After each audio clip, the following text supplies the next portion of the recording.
Di Matan misalnya diterangkan zaman Matan penyembelian itu harus pakai bismillah. Kalimat harus ini harus dengan arti taruhan sah tidak sah, apa harus sebagai etika, apa harus sebagai supaya kebiasaan baik ini bertahan. Saya ulang lagi ya, misalnya Pak Arifin dawuh teng jenengan cung nak nyembelih pitik kudu maca bismillah. Kalau kamu memotong hewan harus baca bismillah. Kata harus itu apa artinya syarat sah, sehingga kalau tidak baca tidak sah. Apa keharusan dalam makna etikanya harus baca bismillah. Jadi urusannya hanya apa? Etika atau afdoliyah. Atau kita tidak ingin kultur baca bismillah itu hilang, sehingga barang tidak wajib pun kita wajibkan supaya kultur baca bismillah itu tidak hilang. Nah, Imam Syafi'i itu milih yang tidak wajib. Itu hanya urusan etika. Sehingga zabihatul muslim meskipun nggak baca bismillah, baik secara sengaja maupun lupa tetap halal ya, tetap sah, tetap halal. Tapi beberapa ulama mengatakan baca bismillah itu wajib dan menjadi syarat sah. Ya kira-kira karena pamit tadi, yang beri nyawa itu Allah, kok apa yang menghilangkan nggak pamit, sudah menghilangkan nyawanya ayam dimakan lagi. Wah itu selingkuhannya kan pasti marah itu.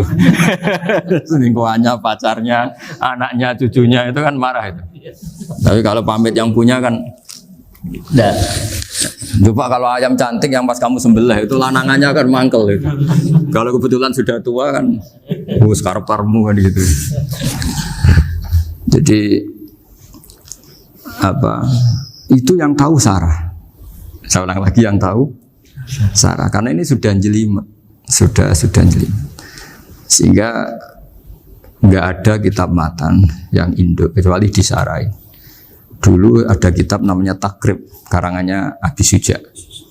Terus disarai kecil sekali oleh Fathul Qorib, ya, oleh Ibnul Qasim Al-Huzi.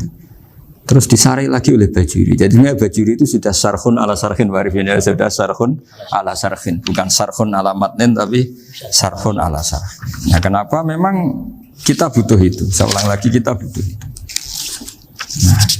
Nah, kenapa butuh? Ya karena mau tidak mau. Saya ulang lagi, mau tidak mau. Karena matan itu seperti itu.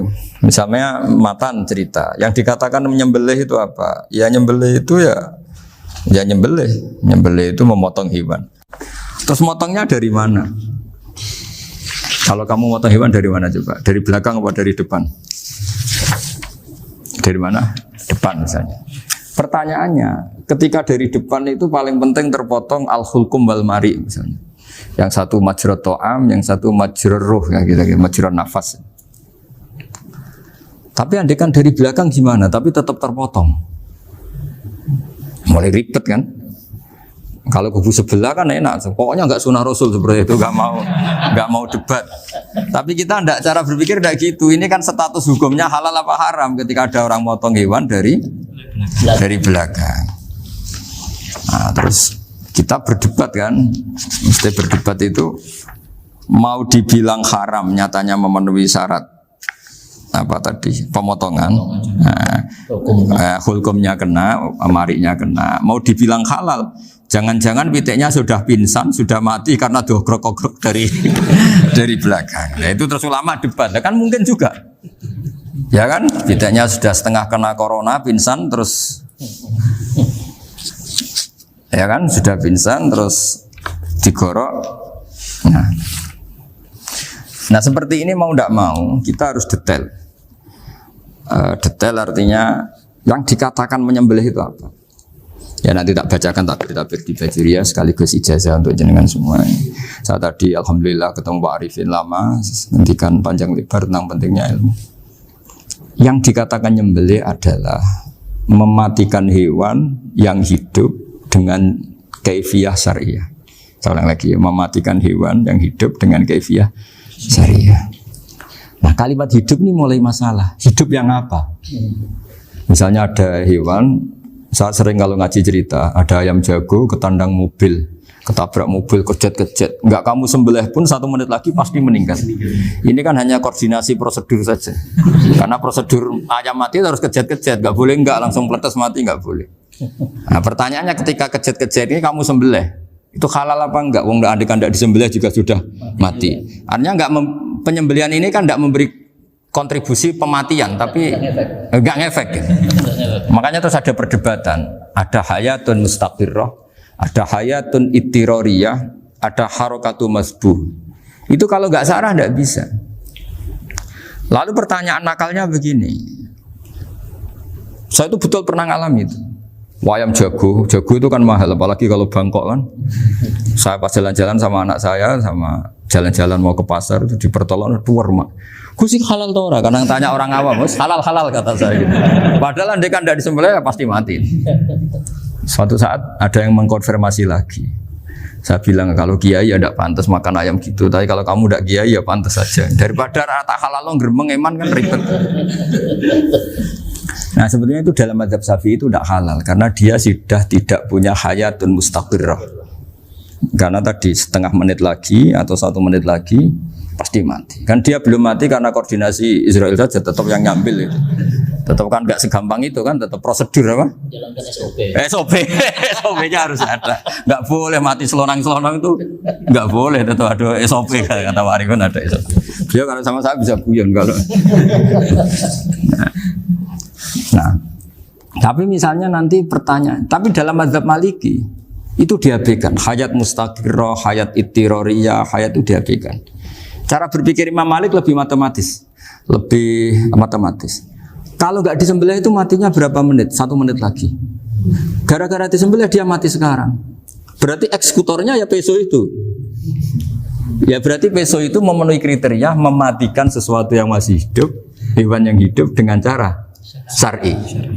Jadi andai kan ada rapat malaikat, matinya karena apa coba?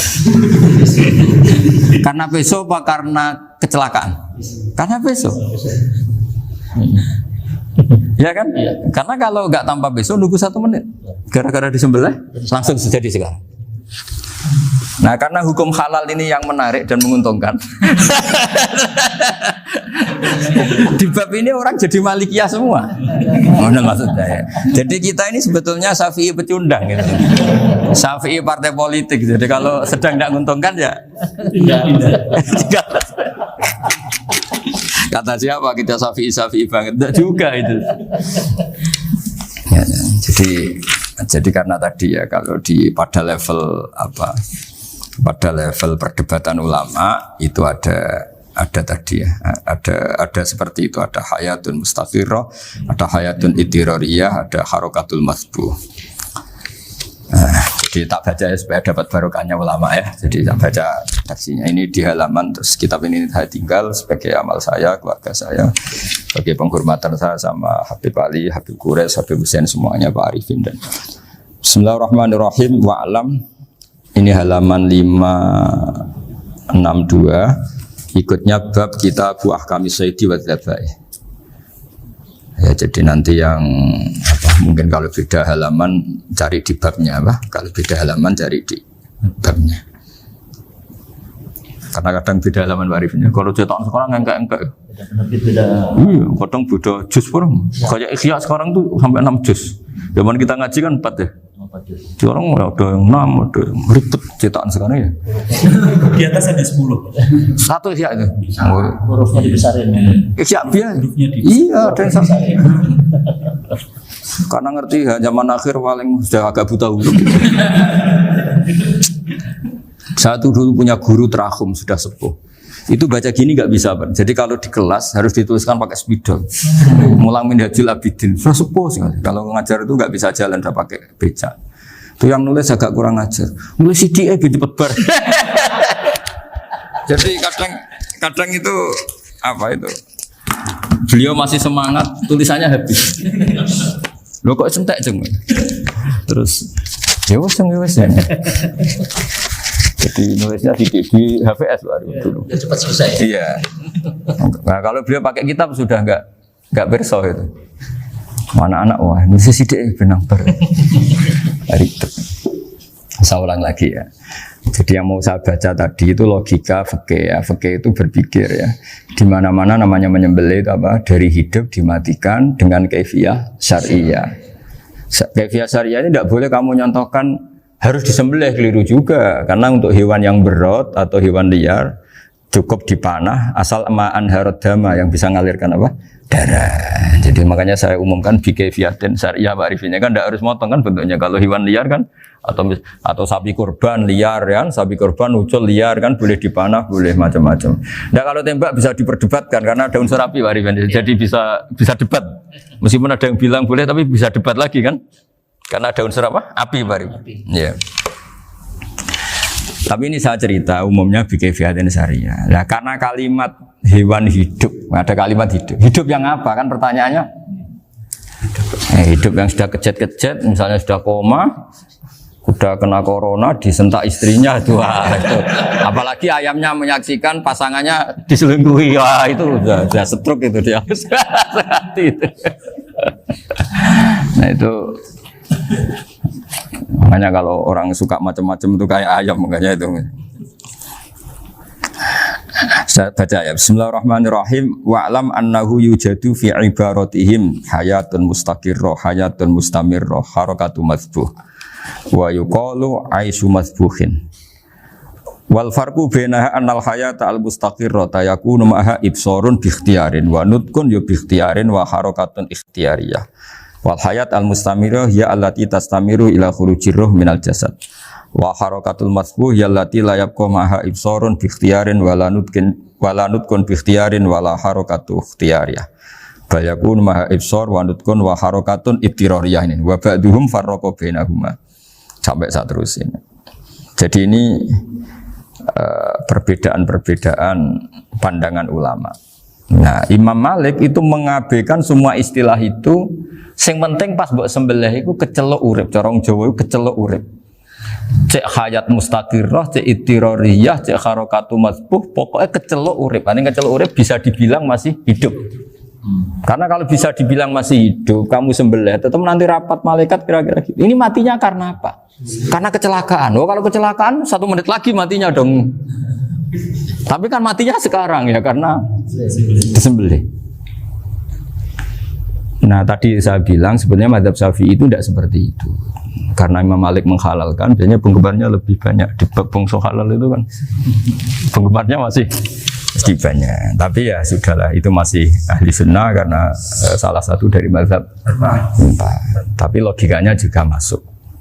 Jadi kita bukan sekedar taklid ke Imam Malik, tapi kalau kita ikhtiyat ikut Imam Syafi'i ya monggo, karena mungkin secara medis karena mengalami seperti itu mungkin tingkat kesehatannya apanya sudah ya sudah lah, yang penting makanya terus orang Jawa pinter nak PTE jago ya halal, nak cilik enggak lah. Itu kan ibarat perdebatan antara kepiting sama yuyu. Yang menghalalkan kepiting itu mengharamkan yuyu, tahu yuyu yang kecil di sawah ya. Tak tanya, kenapa yuyu halal? Karena amfibi Gus, bisa hidup di dua alam. Memangnya kepiting enggak? Oh beda. Ternyata beda maksudnya. Eman Gus kalau haram. Eman kan kalau yuyu haram kan enggak ngefek kan kecil. Ini mufti kok. Oh, udah kadang halal, udah kadang makan selama ini. Iya, selama ini udah kadang makan itu. Makanya banyak kiai yang mengharamkan kepiting sebetulnya, tapi minoritas kan? Minoritas. Tapi yang mengharamkan yuyu mayoritas, wong kecil aja. Jadi kita ribet ikut siapa? Gitu. Kata siapa? Ahli fikih gak mikir untung rugi. Makanya saya ini bingung. Jadi saya ini kan kiai ya, kiai betul. Susah kadang jadi kiai. Sebagian guru saya itu mengharamkan kepiting. Nah kalau kayak dolan di daerah Juwono Mas Nafis daerah itu. Penghormatan tertinggi santri itu kalau nyugoi kiainya kepiting karena itu makanan termahal. Bingung kan dia? Mau tidak makan itu kayaknya dipersiapkan betul Pak Rifan. Udah ada effort ya. Warna nyari yang mahal kan. Mau makan itu sebagian guru kita mengharamkan. Akhirnya ya ad-darurat tadi. Makan sekadarnya. Kalau saya habis 3 pasti israf. Kalau habis 1 prosedur hormat yang nyugui. Itu susahnya jadi kiai. Kalau kamu kan tidak kiai, mumpung gratis. Enaknya gak jadi kiai kan itu Mas. Pertimbangannya mumpung gratis. Sudah gitu masih mun dibutuh mawon, makai dibutuh mawon. Oh digawa tenan. Tapi sebetulnya ada sisi naif dari yang bilang halal tadi. Ketika yang bilang hal naif itu versinya, tapi ya nggak apa-apa, semoga dimaafkan Allah. Naifnya tadi, tapi saya tidak tapi itu masalah khilafiyah ya. Semoga yang mengatakan halal juga benar, karena punya perhitungan iman tadi. Tapi yang bilang halal itu tak tanya, Yuyu itu halal apa haram? Lucunya jawab haram semua. Yuyu bahasa Indonesia nggak ada kayaknya. Tidak tahu juga saya apa. Yang penting paham tapi Yuyu, yang kecil itu. Itu kalau diharamkan nggak ada yang protes ya? Nggak ada. Tapi kalau kepiting? Ini pakai model apa? Coba Pak Wafa, kalau alasannya amfibi, Yuyu sama kepiting sama enggak? Kalau alasannya amfibi, hidup di dua alam. Sama-sama. Sama-sama. Kenapa kepiting jadi halal? Besar. Lebih bernilai. Ini juga mufti model baru. Mungkin muftinya menghalalkan itu. Iya makanya. Kan jadi kayak tadi ayam jago tadi orangnya tak tanya akhirnya. Andekan yang kecelakaan itu ayam kecil. Kamu tanya saya enggak? Ya enggak, terus langsung tak buang. Kan langsung dibuang. Berhubung ayam besar. Eman kan. Tapi nurani aja sebetulnya protes. Nyembelih kleket-kleket. Kadang kan apa kejet-kejet itu sudah tunggu SOP jangan lupa. Ya tapi apapun itu ini ilmu harus didengar ya supaya sampean tahu ya, ada hayat mustaqirroh, ada hayat mustamirroh, ada hayat ittiroriyah, paling enggak kita ngerti lah. Karena nanti di bab B, ya nyun sewu di bab apa B, itu ya nanti nggak sahnya karena apa? Tidak mutamawal. Misalnya saya punya utang sama Pak Arifin ayam jago, tak bayar dengan jago yang mengalami kehidupan sudah seperti itu, kan tidak sah. Meskipun itu hidup tapi sudah tidak hayat yang mustamirroh, tidak normal. Jadi ilmu itu apapun tidak cocok kita karena beda mazhab misalnya, tetap sebagai apa? Ilmu. Jadi jangan pernah anti ilmu meskipun kita tidak cocok. Dulu saya itu heran sama Abu Hanifah karena membolehkan merujuk wakaf. Wakaf itu kan nggak boleh ditarik kembali dalam mazhab Syafi'i dan hampir semua ulama bilang gitu. Tapi kalau kata Abu Hanifah, jika nazir yang nerima itu tidak sesuai rencana kita, keinginan kita, itu boleh narik kembali. Fa innal waqfa atiyatun mahdhah, kata beliau. Wakaf itu ya pemberian normal saja. Suatu saat ada peristiwa gini Pak Arifin ya, ada orang kaya raya mewakafkan tanah itu senilai kalau nggak salah itu 60 miliar. Singkat cerita beliau bermain apa gitu, bisnis apa itu bangkrut. Kemudian itu belum disertifikatkan wakaf. Kemudian nggak ada yang disawang coro Jawa, nggak ada yang dilihat, terus mau dibeli sama nyuwun sewu sampai yang mau beli yang mampu itu non muslim. Singkat cerita ada orang kaya muslim yang mau beli itu tapi ada problem karena itu wakaf. Tapi kalau nggak dibeli itu malah dibeli non muslim. Tanya saya, akhirnya saya jawab nggak apa-apa dibeli saja. Ikuti mazhab Abu Hanifah. Karena kalau mazhab Syafi'i itu nggak sah semua pembeliannya. Tapi apa artinya mazhab kalau kita berpikir nggak sah tapi yang jual melakukan? Nah itu yang nggak dipikirkan oleh orang-orang fikih yang di Menara Gading. Apa gunanya kita bilang nggak sah, tapi yang punya tanah tadi tetap menjual. Karena tidak mengindahkan hukum itu, mau apa? Makanya saya bilang ke Mbak Kiai tentang Gus itu nggak ada kaulnya dalam adab Syafi'i. Saya bilang kamu mengharamkan itu tidak ada gunanya karena itu tetap dilakukan. Jadi kita pertimbangannya ndak itu, daripada dikuasai situ mendingan kita. Betul.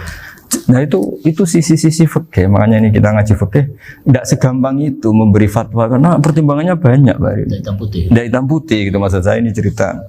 Jadi nanti kamu ngerti. Jadi mau apa coba? Itu kan ibarat gini. Hukumnya kita ngajar perempuan itu masalah sebetulnya secara karena itu ajnabiyah. Tapi fikih mentoleransi li ajli ta'lim karena untuk belajar enggak apa-apa. Kalau sudah jadi fakta itu ribet. Dia maunya belajar sama kamu dan sekali kamu tidak mau belajar ke yang lain yang potensi menyesatkan. Jadi fikihnya bukan masalah nazar lagi, sudah penyelamatan. Ribet kan kalau sudah begitu. Saya punya kenangan yang menurut saya itu harus jadi trauma. Siapapun harus jadi trauma. Ini cerita sedikit. Ini masih ngaji fikih, pertimbangan. Ada orang itu sangat khusyuk, Pak. Sangat khusyuknya di rumahnya Pak Wafa itu nggak ada TV, nggak ada motor, nggak ada apa saja. Ketika anaknya berkembang agak dewasa, itu pertama naik motor, itu ya utang jasa sama kawan-kawannya. Pertama dia ngelihat nikmati TV ya dari kawan-kawannya. Corong Jawa mbek tanggane lah. Padahal orang tuanya ini protektif justru karena banyak tanggane sing nggak pati Islami lah. Ya mereka orang Islam tapi ya nggak sholat, nggak apa. Singkat cerita orang tuanya ini datang ke rumah sana nangis, nangis Gus. Sekarang saya ikrar bahwa mazhab abah jenengan Kiai Nur Salim, bapak saya itu mazhab jenengan itu lebih hebat timbang mazhab kula. Nangis dia. Dulu saya itu agak menyalahkan Kiai Nur Salim jenengan karena longgar di rumah ada TV ada motor. Terus dia cerita. Nah karena anaknya ini pertama bisa naik motor, untuk anak ABG ini kan jasa yang luar biasa. Karena dia butuh sekali bisa naik motor, dipinjemin. Akhirnya walhasil anaknya ini yang saya merantau ke Jakarta kemana, akhirnya lam yusolli wa lam yasum. Padahal anaknya ya kiai kampung. Terus tak ceritanya. Terus akhirnya dia tanya, kenapa sih Gus jenengan sama abah kok longgar gitu sama anak? Terus tak ceritanya gini Pak Arifin, menurut ilmu al-insan abdul ihsan, manusia itu budaknya kebaikan.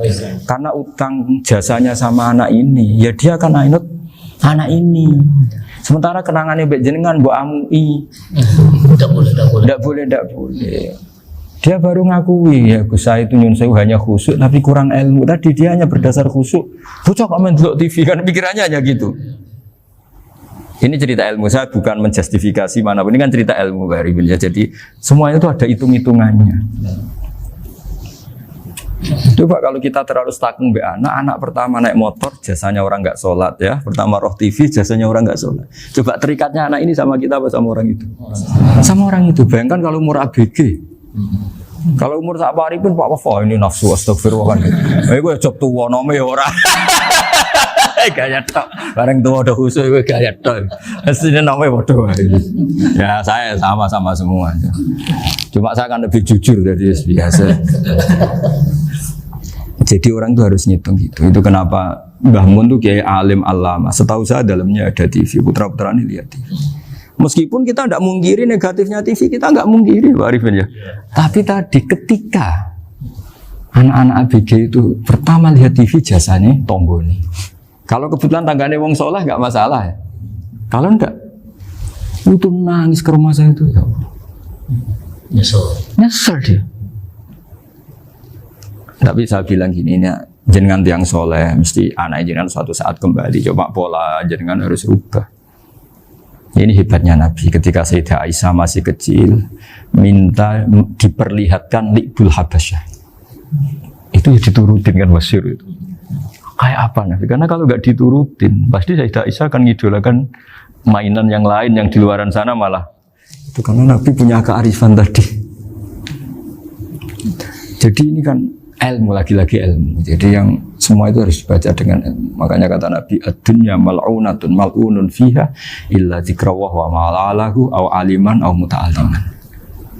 Karena dunia ini hanya bisa dibaca dengan ilmu. Yang diridai Allah maksudnya hanya bisa saya itu banyak kenal menteri, kenal pejabat. Tapi saya tidak pernah melihat itu sebagai pejabat. Melihatnya itu orang yang ingin belajar agama.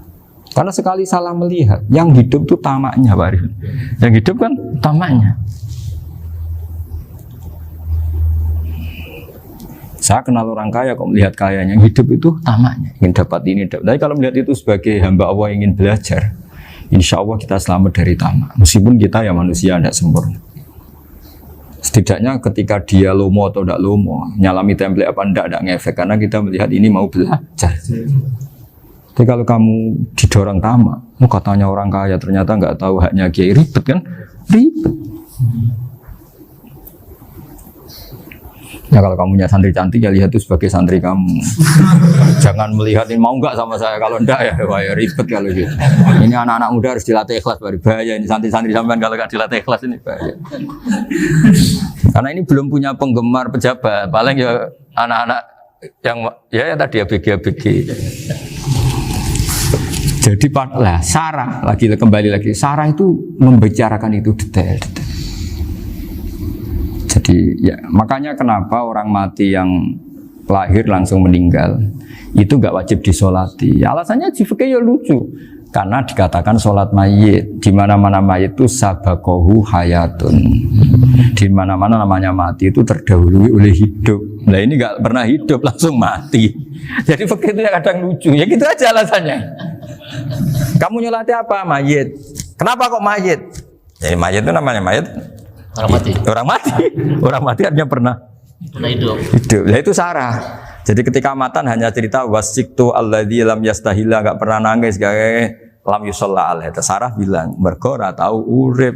Kalau enggak pernah hidup berarti enggak bisa dikatakan mati. Iya. Kayak sampean miskin itu kan enggak bisa dikatakan bangkrut. Ya, ya miskin aja gitu loh. Kan gitu ya. Karena nggak pernah kaya. Enggak udah kaya. Kayak Mas Nafis nggak bisa dikatakan, oh itu Qurannya lupa gimana? Nggak pernah hafal. Jadi yang dikatakan lupa itu pernah hafal. Nggak lupa nggak apa, Gus Qurannya lupa, gaya nggak pernah hafal kok bilang apa? Lupa gitu. Nggak boleh Pak Wafa bilang saya ini bangkrut apa? Nggak pernah kaya kok bangkrut. Jadi semua itu ada aturannya itu. Nah itu sarah, lagi-lagi sarah. Jadi kita kan banyak yang syarhun ala syarhin. Jadi kayak kitab takrib itu disarai Fathul Qorib. Jadi Fathul Qorib itu sudah sarah. Disarai lagi Bajuri. Nah, itu termasuk cerita itu ya. Cerita-cerita. Bismillahirrahmanirrahim.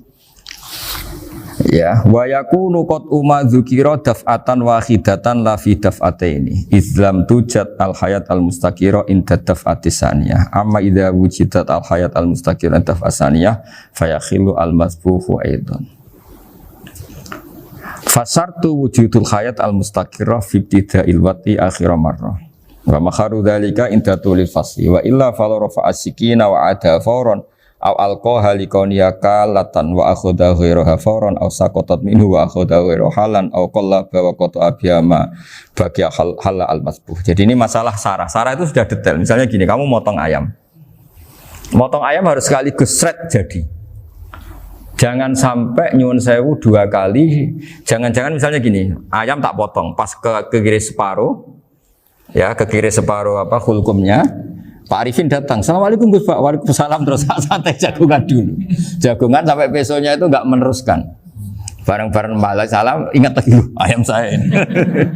Ketika saya meneruskan ini, potensi ayam ini sudah mati atau sudah hidup yang ini masih mazhab Syafi'i loh ya. Atau sudah hidup yang sudah tidak normal. Artinya apa? Penyembelian kedua yang mengeksekusi tadi sebenarnya ngisusi barang mati. Yang penyembelian pertama tidak bisa dikatakan penyembelian karena tidak sampai mati. Penyembelian kedua berstatus setengah mati. Nah, kalau seperti itu maka haram. Nah, kecuali itu dilakukan secara fauron. Fauron dicontohkan nyembelih ternyata pesunya kedul terus ngambil yang lain, tapi fauron langsung atau terjatuh ngambil langsung. Ya, itu boleh karena ditoleransi. Tapi kalau kalam ajnabi kata tadi omongan Pak Arifin, seperti Pak Arifin alhamdulillah sih. Jaminan mau rawuh. Cari ayamnya asem mana. Ini harus sebar. Ini orang ngawur betul. Jadi, lah itu sarah. Bicara sampai detail itu sarah. Jadi ada sekian kemungkinan. Jadi ya, jadi termasuk yang diandaikan apa? Nah, hayat mustaqirah itu batasnya yakunu maha ibsorun bi ikhtiarin wa nutkun bi ikhtiarin wa harakatun ikhtiyariyah. Hayat mustaqirah itu kalau dia betok-betok itu ya karena karepnya. Maksudnya gini, gamane cara roh pitik wedok engkek ya cek karepe dhewe. Cara dia melihat peso itu karepe ya masih lari. Jadi misalnya ada ayam. Ayam kita sembelih baru luka sedikit. Belum sampai andaikan dibiarin ya mungkin suatu saat sembuh, luka. Terus melihat kamu lari ketakutan karena kamu dianggap gladiator, killer lah. Nah itu berarti punya hayat mustaqirah. Tapi sudah kalau kamu sembelih karek ngeriwit, roh kowe serawedi,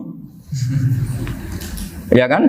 Mau demo ya sudah enggak berkutik, ya dia berarti tidak punya hayat mustaqirah. Gitu. Ya batasannya itu Joro. Nah. Dalam mazhab Syafi'i, syarat sahnya penyembelihan harus hewan itu punya hayat mustaqirah. Nah ini sarah ya, jadi sarah itu lebih jelimet. Nah makanya kenapa tidak boleh nyembelih pakai yang tumpul Mas Nafis? Takutnya ayamnya itu ngalami dohtoh, atau kok ditekek. Misalnya sama nyembelih pakai peso tumpul, ini gini ketekek, takut. Kan dia misalnya ayamnya jantungan, roh peso wis setruk kan, udah gitu ketekek. Nah itu mati dulu pasti itu. Siksa. Jadi pas diongok-ongok dia sudah mati. Jadi nanti kalau di akhirat sebetulnya saya sudah mati loh, ngawur.